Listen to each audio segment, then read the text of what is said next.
What are the things you can do? What are the things you can put your hands on while you're nursing the babies, while you're pregnant at home, while you're taking care of them at the younger age? Maybe your husband asks you to please stay back, stop your work for now, and you agreed to stay back. What can you do while you're doing that before the kids grow? So go for practicable skills first, things you can practice, not something you can use later. The reason is you're at home idle already. Not really idle, is work, but you're at home doing not so much for yourself except for the kids and the home. So why practicable skills? I believe something you should be able to practice and work on, if not daily, weekly.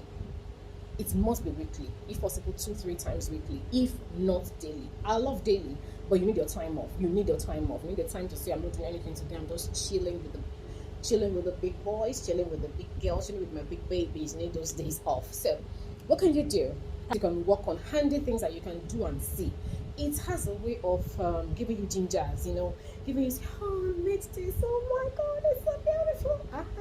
You need those moments, those own moments in your life to say, I'm not more bad though. That means I'm not bad too, doing good. So do things you can see, things you can look at and give yourself some thumbs up, things your friends can see and appreciate, things your husband can see and appreciate, things you can post on your social media that, oh, I made this. You can never tell. Business can come at any time. On is cooking, learning new dishes. I love food. If you know me very well, I love food, but I love good food. So I cook well. I learned how to cook.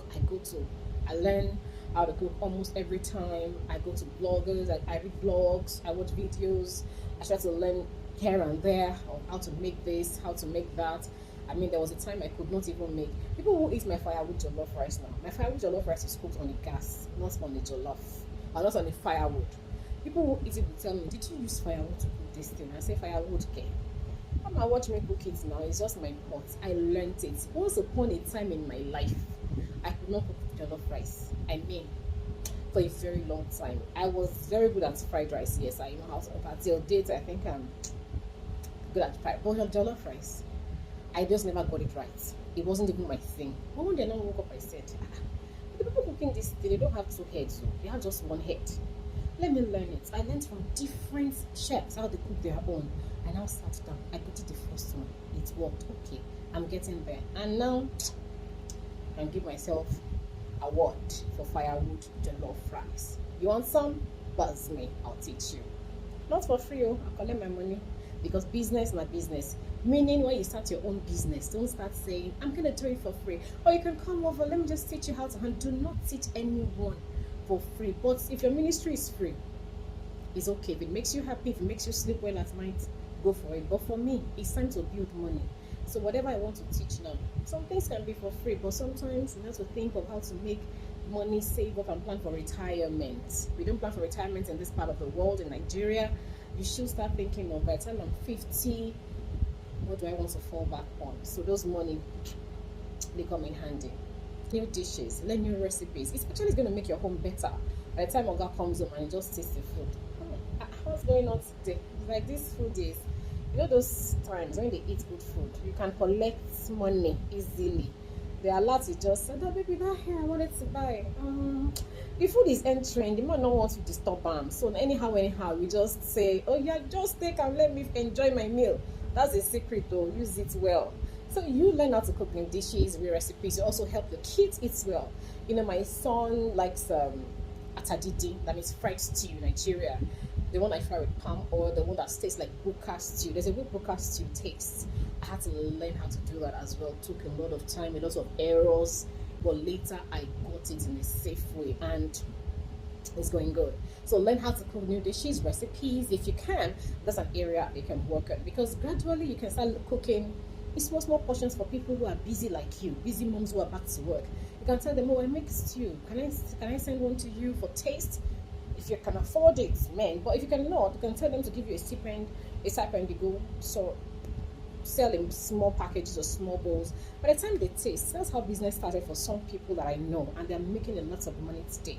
So that could be your own business. That is cooking, learning new recipes, learning new dishes, not just Nigerian dishes, not just Yoruba dishes. I'm a Yoruba girl. Igbo dishes, Akwa Ibom dishes. house dishes, different things, and foreign dishes as well. It's going to help you today and tomorrow. Mark my words. If you have limited cash and you really want to learn and you're learning, just start with those ones that won't take a lot of your money, or start with cooking small portions that small money can finish. Get people to taste it, because the more you have people taste it, the more you are likely to have them say, can you make that thing you made that day small for me? How much can you make it? You won't even know it's business until later you realize, okay, I think I'm making money daily or weekly from this thing. Let me just start it as a big time business. Number two idea that you can do as a stay-at-home mom is what we call hair making, hairdressing. It has different areas. You can make wigs, you can barb, you can do cornrows, making of wigs, fixing of hair, relaxing and retouching, texturizing. These things make, I mean, if you travel, some people have their wives barb for them. Outside, the main majority of my people there, they will say, oh, my madam will barb for me, he barb for them, and I'll say, if I barb for you, I'll collect money, even if it's £2 or $3 or $5. Just a joke, actually. But these skills, they may not look like they make sense here. If you have a reason to relocate, or you are planning to relocate, these skills are good. You should learn them. Hair making skills is fantastic. My sister-in-law told me at the time that she had problems, she had issues getting someone to come and retouch her hair for her. Weaving was about, by the time your Nigerian mind is calculating, it's doing currency conversion. You know that thing, the way our minds do currency conversion. Learn that. That's another way that you can make money. Even from here, especially here, wig making. Know how to make wigs. It's something you can just do at home. Buy a small machine. Learn it. It doesn't take so much. Start with, if you can't go to anywhere to learn, start with online courses. You can do free paid courses. You can do free courses or paid for courses. I believe the two works, because in the free courses they won't show you everything, but paid courses you get some secrets into the trade that you need. So do that. Learn hair making, cornrows, anything. If you have baby girls, it works for them. By the time they're having their birthdays, you can really make them look gorgeous without having their heads being locked down in one salon. If it's your talent and it's just an idea, we're not all cut out to make hair, but if you can, that's the second idea. Number three idea is interiors. Interiors is another thing you can do. Pillows, make pillows. Pillows are very easy to make. You can do that. Start by making throw pillows in your living room and having them stored there. If you're looking at them, you're doing what you want to see. You can start if you don't know how to sew, you probably need a little idea of how to sew the covers. Is probably a level 1 skill. If I'm learning how to sew straight lines just in 4 places to stuff your pillows and close it, you can use hand. You can really use needlework to start with before you get a small portable sewing machine that you'll be using to make your throw pillows. Put them around the house. Your friends will come. People will come. You have guests. You can start gifting people, and that's how another side business that you can arrange your living room, make it beautiful, make it presentable to people. That's beddings. Beddings are fantastic. How to make bed sheets. Sometimes you don't know how to make, and you go to people who make them for you. But I won't mind if you have the idea, because if you have to go to another place where you don't have anyone you can contact easily to make them for you, you have someone you can contact. You can do it yourself. Start making the beddings easily. It helps you improve your homemaking skills when you learn how to do interiors. Learn colors. Read about colors. What colors does to the mind? What colors does to you?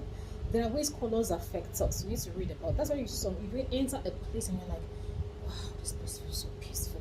It's the power of colors. Learn it now while you're at home. Google. You have a smartphone. You have your laptop, your iPads. Research and start writing things down. Oh, this is good. This one I might give it a thought. That's our third idea. Number 4. Languages.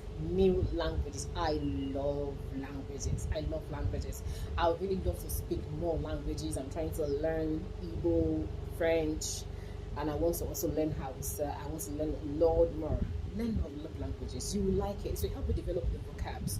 When you step out sometimes and you speak something different, people look at you like, oh, okay, speak something different from your native language. And even your native language, learn it. Some of us are Yorubas and we can't speak Yoruba. I don't understand though. You can't speak Yoruba. Is sweet. It's romantic. You know how to speak Yoruba. You know how to call your boo-boos by their real names, and that thing, Oriki. Learn it. Learn Yoruba. Learn how to speak your language and learn how to speak the official language, English. Learn it well. Learn new words. Learn new vocabulary. Develop your vocab. Speak well. Learn how to speak outside. Read about how to speak outside. Listen to people that teach about etiquette, how to speak, how to answer. I mean, I've had to call people and the way they answer on the phone. Like, they fight. You know how there's a way to answer people. Hello, good morning. There's a way you talk to people that will make them be. I want to see this voice behind the phone. You know, if you've ever talked to me on the phone, people will say, when you speak on the phone, I just want to know that person. And okay, the voice and the face, be like say they come mash. Learn new languages, vocabs, how to speak, how to use your words, that's another thing to do.